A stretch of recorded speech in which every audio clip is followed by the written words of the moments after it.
We provide you the platform to turn your dreams into reality. Give wings to your aspirations with KR Mangalam University. Pahalgam हमले के बाद भारत पाकिस्तान को एक के बाद एक झटके देता ही जा रहा है, मगर अब खबर यह है कि भारत की नकेल से हताश और निराश पाकिस्तान की खुफिया एजेंसी ISI ने एक बड़ा प्लान बनाया है। कहा जा रहा है कि ISI जम्मू कश्मीर में एक्टिव अपने कैडर की मदद से स्थानीय जेलों पर हमला कराने की फिराक में है।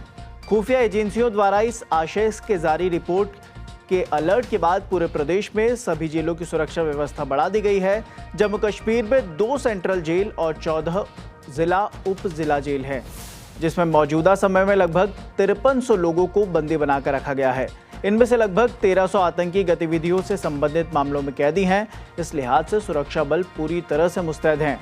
दरअसल बैसरन पहलगाम नरसंहार के बाद भारत सरकार ने पाकिस्तान पर नकेल कसते हुए सिंधु जल नदी समझौते को निलंबित करने के साथ ही उसके साथ व्यापारिक और दूसरे संबंधों पर भी रोक लगा दी है।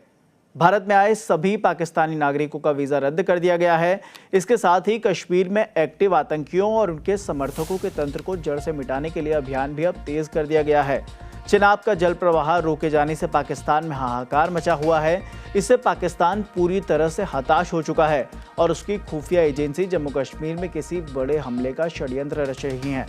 सूत्रों ने बताया कि आतंकी जेलों में बंद अपने कुछ साथियों को छुड़ाने के लिए हमला कर सकते हैं या जेल के भीतर ही किसी तरह की अराजक और हिंसक स्थिति को पैदा कर सकते हैं।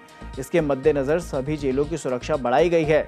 सूत्रों की माने तो कोट भलवाल जेल में जहां कई नामी आतंकी और उसके ओवरग्राउंड वर्कर हैं, उसे लेकर विशेष सतर्कता बरती जा रही है।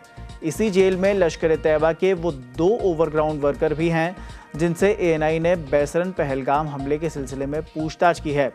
कोट भलवाल जेल में ही मुश्ताक लटरम, जय सरगना, असहद मसूद को भी बंदी बनाकर रखा गया था। हरकत कमांडर सज्जाद अफगानी भी इसी जेल में बंद था।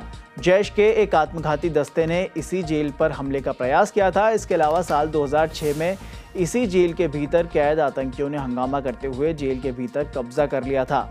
संबंधित सूत्रों ने बताया कि खुफिया अलर्ट को देखते हुए सभी जेलों के अधीक्षकों ने सुरक्षा प्रबंधों की समीक्षा कर उन्हें बेहतर बनाने को कहा गया है।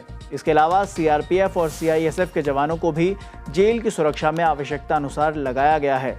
सभी जिला पुलिस प्रमुखों और अन्य संबंधित अधिकारियों से जेल व उनके आसपास के इलाकों में सुरक्षा का समुचित प्रबंध करने को भी अब कहा जा रहा है।